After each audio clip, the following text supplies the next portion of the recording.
My name is Lowell, and until recently, I thought I knew the woman I was going to marry. I thought our love was built on trust, on partnership. But as I sit here now, running through every memory, I realize how wrong I was. It all started with a wedding invitation, our wedding invitation. Not the usual kind, either. It wasn't a heartfelt gesture between two people in love, excited to celebrate with their closest friends and family. No, it was a carefully curated demand, a high-priced ticket to an event I wasn't even sure I had a real say in. Emma had always dreamed of a destination wedding, something extravagant, something that would make people talk. She wanted a week-long celebration at an all-inclusive resort in Santorini, with private villas, catered dinners, and photographers capturing every moment. It wasn't just about us getting married. It was about making a statement. I'll admit, I wasn't thrilled about the idea at first. Not because I didn't want to marry Emma, but because of the cost, the expectations, the fact that she wanted every guest to pay their own way, which meant most of my family and friends wouldn't be able to come. When I pointed that out, she just shrugged. If they love us, they'll find a way, she said. Something about that didn't sit right with me. My parents weren't wealthy. My best man, Wallace, had just had his first child and was already struggling to make ends meet. My sister, Lorraine, was in college. There was no way they could afford flights, accommodations, and all the other hidden expenses that came with a wedding like this. I brought it up again a few days later, hoping we could find a compromise. Maybe a smaller, more intimate wedding? Maybe something that didn't force people to take out loans just to attend? Emma didn't just reject the idea, she laughed. Lowell, do you think I've been planning this my whole life just to settle for a backyard ceremony? This is happening, whether you like it or not. That was the first time I felt something shift between us. The first time I wondered if this was really about love or just about her getting the perfect Instagram wedding. But I pushed my doubts aside. I told myself it was just stress, that once we got past the planning stage, things would go back to normal. I was wrong. 3 weeks later, the guest list had been finalized. Emma was ecstatic. She spent hours on the phone with her bridesmaids, planning spa days and yacht outings for the wedding week. Meanwhile, I was dealing with the fallout. My parents, heartbroken, told me they couldn't come. Wallace had to decline too. Lorraine started crying when she realized she would miss her only brother's wedding. I told Emma. I expected some kind of compromise, some kind of understanding. Instead, she just sighed, as if I were annoying her. Well, that's on them, isn't it? She said, flipping through a magazine. That was when I started to feel the weight of what I was stepping into. It wasn't just the wedding, it was her attitude. The way she brushed off everything that mattered to me. Still, I convinced myself I could handle it. Until the ultimatum came. One night, just over a month before the wedding, we were out to dinner when Emma slid a piece of paper across the table. Read it, she said with a smile. I picked it up, confused. At first, I thought it was another expense report for the wedding, but then I saw what it really was, a contract. It was a prenup, but not just any prenup. It detailed everything from financial expectations to rules I would have to follow once we were married. One clause in particular made my stomach drop. Lowell agrees to trust and respect Emma's personal time and space, including social outings, business trips, and personal vacations, without question or interference. I looked up at her, stunned. What is this? I asked. She just smiled. It's just a precaution, baby. I want to make sure we both know what we're getting into. You trust me, don't you? The words felt like a trap, a test I was expected to pass without hesitation. I reread the clause, and for the first time, I saw through her completely. This wasn't about trust. This wasn't about love. This was a warning. And deep down, I already knew what she was warning me about. That was the moment I realized I couldn't do this. I sat there, staring at the contract in my hands, my mind racing. The words blurred together, but that one clause kept burning into my brain. Lowell agrees to trust and respect Emma's personal time and space, including social outings, business trips, and personal vacations, without question or interference. I swallowed hard and looked up at Emma. She was still smiling, sipping her wine like she hadn't just handed me the biggest red flag of my life. Is there something you want to tell me? I asked, my voice level but my hands gripping the paper so tightly I thought it might tear. She sighed, shaking her head like I was a child who had just asked a stupid question. Lowell, stop being so dramatic. It's just a formality. I read that all strong marriages have agreements like this. It's just about trust. I wanted to believe her. I really did. But my gut told me otherwise. This wasn't just some standard prenup about finances or property. This was permission. Permission for her to live an entirely separate life, to disappear whenever she wanted, with whoever she wanted, and I would have no right to question it. I forced a laugh, trying to keep my cool. So let me get this straight. You want a wedding where my family and friends can't even afford to come.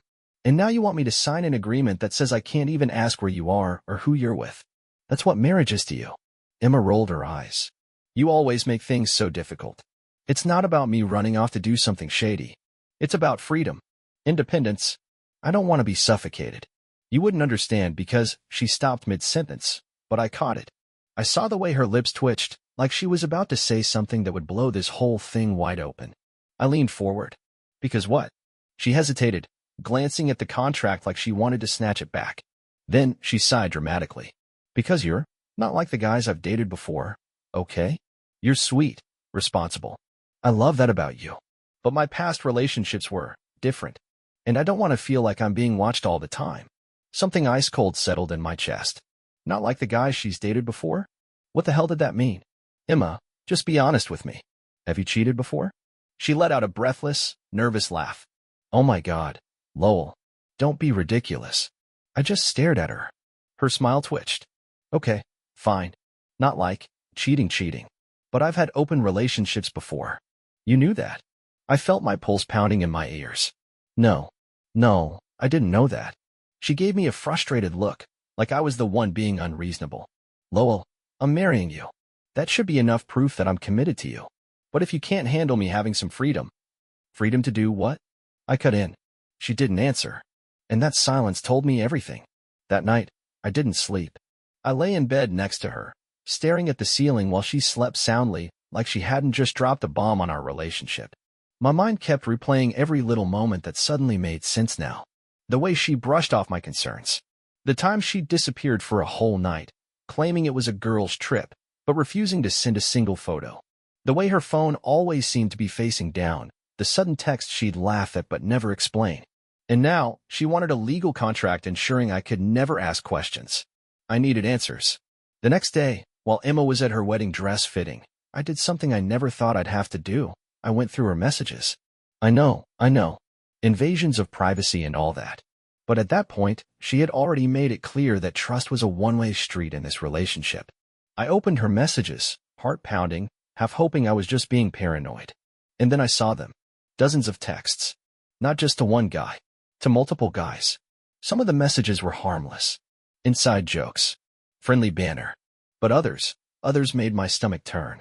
Can't wait to see you again. Last time was incredible. Are you sure he doesn't suspect anything? LOL.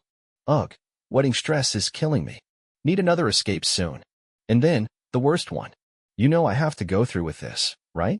He's safe. Stable. But don't worry, baby, you'll always be my real fun. My hands went numb. My breath hitched in my throat. I felt like I was going to be sick. She wasn't just toying with me. She was using me. I should have confronted her right then and there. I should have called off the wedding, packed my things, and walked out the door.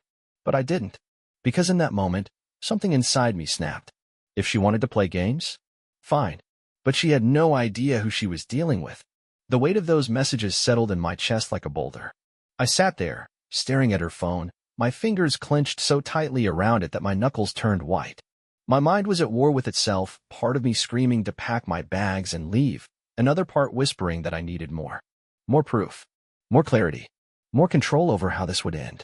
I forced myself to put the phone down, heart racing. If I confronted her now, she'd lie. She'd twist it. Gaslight me into believing I had misunderstood, that I was paranoid, that those messages were just jokes or taken out of context. I had seen her manipulate before, not me, but others. The way she would make excuses for canceling plans last minute. The way she had once convinced a coworker that missing an important deadline wasn't her fault but his. I needed her to bury herself in her own lies. So I waited. The next morning, I pretended everything was normal. I kissed her on the cheek as she got ready for work. I asked her what she wanted for dinner. I let her ramble about the floral arrangement she was choosing for the wedding. And the whole time, I watched her. Every movement, every glance at her phone, every little shift in her voice when she got a text. And then it happened. That night, While we were watching a movie, she excused herself to the bathroom. Nothing unusual except her phone dinged on the couch beside me. She had forgotten to take it with her. I glanced toward the hallway.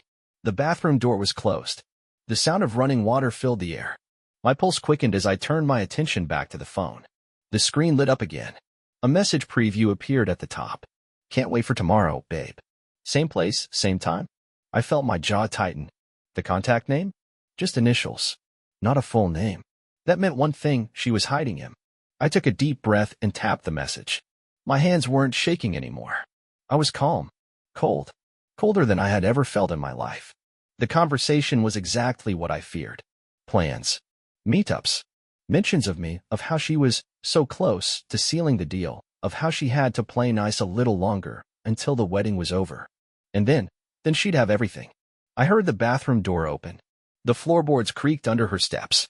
I put the phone back down just in time. She walked back in, stretching her arms, yawning as if she hadn't just been setting up a secret rendezvous. You okay? She asked, flopping down beside me. I forced a smile. Yeah, just tired. She hummed, snuggling against my side. I could feel the warmth of her body, the way she pressed into me like she wasn't planning to shatter my life. Maybe we should sleep early. Big day tomorrow. Big day indeed. She had no idea that I knew. No idea that the walls were closing in on her. I kissed her forehead, played the role of the loving fiancé, and whispered, I love you, Em. She smiled, completely oblivious. Love you too, babe. But in my mind, I was already planning my next move. The next morning, she woke up early, slipping out of bed before I did. I heard the shower running, heard her humming to herself, the sound of a woman completely unbothered. I stayed in bed, staring at the ceiling, my thoughts spiraling. If I walked away now, I would leave with nothing. If I exposed her, she'd spin the story. I'd be painted as the paranoid, controlling fiancé who couldn't handle a strong, independent woman. No, that wasn't an option. I needed to control the narrative. So, I played my part. Hey, babe. I called out as she stepped out of the bathroom, wrapped in a towel. I was thinking we should do something special tonight. You know, since the wedding is so close. Her eyes lit up. Guiltless. Shameless. Like what? Let's go to that rooftop bar you love. Just us. No wedding talk, no stress. Just you and me. She smiled, looking genuinely touched. Ah, Lowell, that's so sweet. But I actually have plans tonight. Just a quick girls' night. You don't mind, right? Plans. Lies. Of course not, I said, smiling. Go have fun. I'll just stay in. She grinned, kissed me on the cheek, and went back to getting dressed.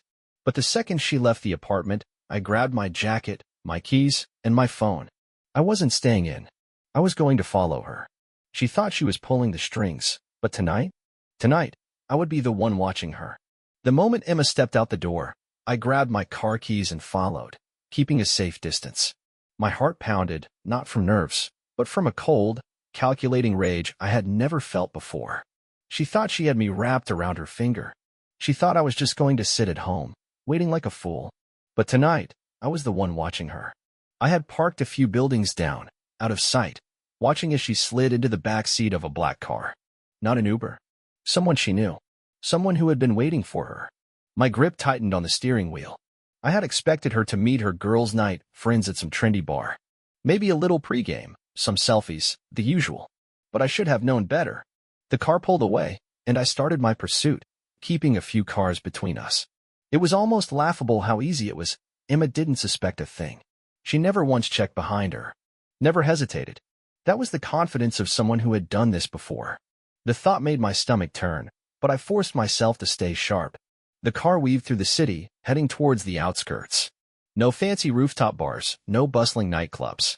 Just dark, quiet roads leading to an area filled with high-end hotels and private lounges. My pulse quickened as I realized exactly where she was going. A hotel. I gritted my teeth as I pulled into a spot across the street, shutting off my engine. The car she had been in stopped at the entrance. A man stepped out first, and my blood ran cold. He was older, well-dressed, confident in a way that made my skin crawl. This wasn't some random fling. This was someone with power, or at least, someone who thought he had it. And Emma? She followed him out of the car, adjusting her dress, flashing him a smile that made my stomach lurch. I watched as they walked inside together, her hand grazing his arm.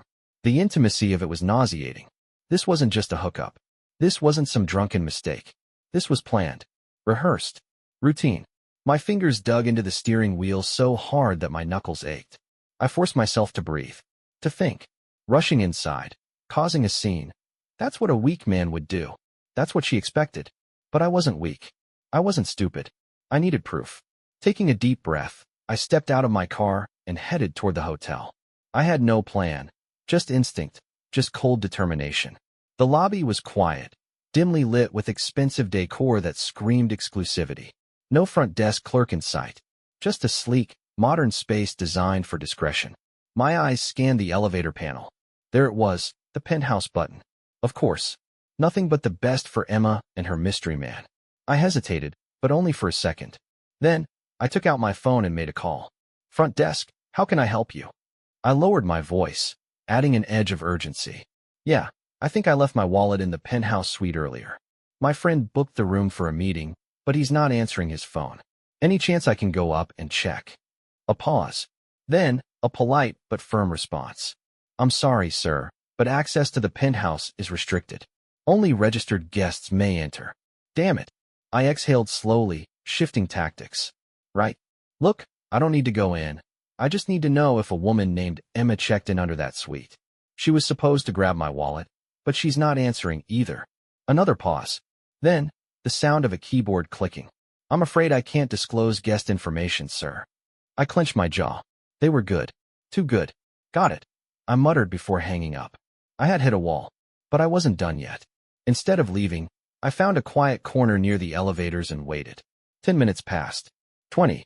Then, movement. The same older man who had walked in with Emma stepped out of the elevator. Alone. He adjusted his cufflinks, exhaled, and walked toward the exit with the casual ease of a man who had just finished his business. I stared at him, my fists itching to knock that smug expression off his face. But I wasn't here for him. I was here for her. Another 5 minutes crawled by before Emma appeared, stepping out of the elevator, phone in hand. Her hair was slightly messy, her lipstick smudged at the corners. She looked around casually, checking her reflection in the glass doors before adjusting her dress. I felt nothing. Not heartbreak. Not sadness. Just a cold, calculated certainty that I was done playing the fool. She didn't see me as I walked past her, out the doors, into the night. I already had what I needed. Tomorrow, I'd make sure she knew exactly what that meant. I didn't sleep that night. I sat in my car, parked outside the apartment we shared, watching the hours crawl by. The city around me pulsed with life. Honking cars, the occasional burst of laughter from late-night pedestrians. But inside my head, there was only silence. Emma came home around 3 a.m., stepping out of a cab with the practiced ease of someone who had done this before. She didn't rush, didn't sneak, just strolled to our front door, scrolling through her phone like she hadn't just spent the night betraying me. She had no idea I was watching. She had no idea what was coming. I waited until she was inside before I made my move. I wasn't going to scream, or fight, or beg for an explanation. No, that wasn't my style. Emma had spent months, maybe years, carefully crafting her double life, believing I was too naive to ever see through it. She thought she had control. Tonight, I was taking it back. I walked into the apartment 30 minutes later, quiet, controlled. The place was dark, except for the faint glow of a night light in the hallway. I could hear the soft hum of the bathroom fan. She was probably taking off her makeup, washing away the evidence of the night. Perfect. I moved swiftly, starting with my wallet and passport. Essentials first. Then, I grabbed a duffel bag, stuffing it with enough clothes to last a few days. I didn't need much. The goal wasn't to pack up my life. The goal was to vanish before she even realized I was gone. The lease was in my name. The bank accounts? Mostly mine. She had been too comfortable, too confident, never once considering that I might walk away before she was finished using me. By the time I was done, the apartment still looked untouched. My closet was half empty, but she wouldn't notice. Not right away. I left my keys on the kitchen counter, next to a single printed photo, a screenshot of her messages. The ones with her mystery lover. The ones where she had mocked me, used me. That was the only goodbye she was getting. I took one last look around, then walked out the door. I was free. The next morning, my phone exploded with calls and texts. Emma, where are you? Emma, why is your stuff missing? Emma, Lowell, Answer me. I didn't. Instead, I sat in a quiet diner miles away, sipping bad coffee and watching the sunrise. For the first time in months, I felt calm. No more second-guessing. No more trying to make her happy while she schemed behind my back. She tried calling 20 times before finally leaving a voicemail. I played it on speaker, letting her shrill, panicked voice fill the empty space around me. Lowell, what the hell is going on? Are you trying to scare me? This isn't funny. Call me back right now. I smiled to myself. Now she was scared. Good. I blocked her number. But the real show was only just beginning. Emma thought she could just play house until she locked me down, then continue her double life once the ring was on her finger. She thought she had all the power. She had no idea how quickly things were about to fall apart. I disappeared before she could even process what was happening. The last thing she expected was for me to be the one to walk away first. Emma had spent months, maybe years, building her little game, carefully balancing her double life while keeping me in the dark. She had planned every detail of our wedding, every Instagram perfect moment that would make her look like the devoted, loving fiancée, the kind of woman people envied. But what she hadn't planned for, me leaving before she was ready to discard me. She had spent the first few hours panicking, the endless calls, the frantic texts, the voicemail that had more anger than concern. But by the afternoon, something shifted. She stopped calling, stopped texting. It was like she had finally realized she wasn't in control anymore. I sat in a hotel room, miles away from the city, watching the notifications dry up. The silence was satisfying. But I wasn't done yet. See, Emma thought she was untouchable. She thought she could craft this perfect public image while sneaking around behind my back, using me for security while indulging in her secret affairs. But she had made one mistake. She left a digital trail. She must have assumed I wasn't smart enough to look, that I would never dare to dig into her private life, that even if I did, I'd be too much of a pushover to do anything about it. But I had everything. The text messages, the screenshots, the emails where she not only confirmed meetups with her business partners, but also sent pictures of herself that she would never want going public. She had even bragged to one of her closest friends about her perfect setup. Lowell is the safest bet I've ever made. He's stable, responsible, and he actually wants to marry me. It's not love, but it's security. Besides, a wedding will only make my side adventures more exciting. Winking face. I laughed out loud when I found that one. For weeks, she had been planning the ultimate con, a life where she got all the benefits of a loyal husband while still enjoying her freedom. But now, she had nothing. I had already emptied our joint account before she could react. Not that there was much of my money left in there. The wedding funds? Cancelled. Vendors? Notified. Every deposit? Refunded back into my personal account, which I had locked down before she even woke up. By the time she realized what was happening, she was standing in an empty apartment with no access to the money she thought was hers. And then, just when I thought I had seen everything, I got a notification. One of Emma's so-called friends had sent me a message. Hey, I know we don't talk much, but you deserve to know the truth. Emma's freaking out. She thought she had you trapped, but now she's scared. I told her she was playing a dangerous game, but she didn't listen. If you need proof of what she's been up to, I can send you everything. I stared at the screen, letting the words sink in. She thought she had me trapped. That meant Emma's friend knew everything. And now? Even her friends were turning against her. I replied with 2 words. Send everything. And just like that, the final piece of the puzzle fell into my hands. The file started rolling in within minutes. Photos, screenshots, even voice messages. I sat in my hotel room, my laptop open, scrolling through the proof that my entire relationship had been built on lies, deceit, and manipulation. Emma had always been calculated. She knew exactly how to present herself, the perfect fiancée, the loving partner. But behind the scenes, she was something else entirely. The messages her friends sent me painted a picture of a woman who had been living a double life long before I even proposed. There were plans. Detailed, strategic plans. If he ever questions things, I'll gaslight him. If he finds out about the others, I'll cry and blame it on wedding stress. Once we're married, I can do whatever I want. He's too soft to leave. I clenched my fists as I read those words, feeling a slow-burning rage settle in my chest. She had been so sure, so convinced that I would never see the truth. She had bragged about how she could juggle her lovers without me ever catching on, how she had tested my boundaries, pushing little by little, just to see how much she could get away with, how she had started disappearing for nights at a time, making excuses, watching my reaction, and I had played right into her hands. Until now. I scrolled further, my eyes landing on something that made my stomach turn. It wasn't just casual cheating. It wasn't just flirting with other men. Emma had been playing a long game. She had been talking to divorce lawyers before we were even married. She had researched how to take half of my assets if things ever went south. She had planned to drain me financially before I even realized what was happening. This wasn't love. It wasn't even lust. It was pure calculation. I leaned back in my chair, exhaling slowly. Every part of me wanted to call her, to let her hear just how much I knew, to break her world apart the way she had tried to break mine. But no, that would be too easy. Emma thought she was the smartest person in the room. She thought she had mastered the game. She had no idea that I was about to flip the board. I opened my email and started typing. The wedding planner? Cancelled. The venue? Notified that I would not be attending. The caterers, photographers, and decorators? All received emails stating that the contract was terminated. The lawyer she had secretly contacted? Well, let's just say I forwarded him a very interesting set of screenshots. And just to make sure she felt every ounce of panic she deserved, I sent one final message. Not to her, but to her parents. Her mother, who thought I was the perfect son-in-law. Her father, who had been so proud that his daughter was marrying a respectable man. I attached everything. And then, I turned off my phone. Emma wanted to play dirty.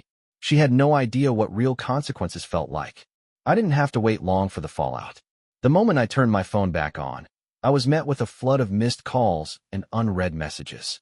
Not just from Emma, from her parents, her friends, even her brother. Emma had officially lost control of the narrative. I scanned through the messages, a satisfied smirk forming on my face as I read the frantic words spilling from my screen. Emma, Lowell, please, I can explain. It's not what you think. Just talk to me. Emma, you're ruining my life. Please call me back. Emma's mom. I don't know what's going on, but I just saw the emails. Please, call us. Emma's dad. I am absolutely disgusted. What the hell was she thinking? I don't blame you for walking away. Emma's brother. Dude, I don't even know what to say. I always thought she was reckless, but this? You dodged a bullet. I almost felt bad. Almost. But then I remembered the months of deception. The lies. The manipulation. The text where she mocked me for being loyal while she treated our relationship like a backup plan. I owed her nothing. I ignored her messages, ignored her calls. There was no conversation left to be had. The best revenge? Was leaving her to deal with the mess she created. And trust me, it got worse for her. I heard through mutual acquaintances that her family cut her off financially after realizing she had planned to use the wedding to set herself up for life. The lavish destination wedding? Cancelled. The expensive dress? Returned. Her perfect Instagram wedding? Gone.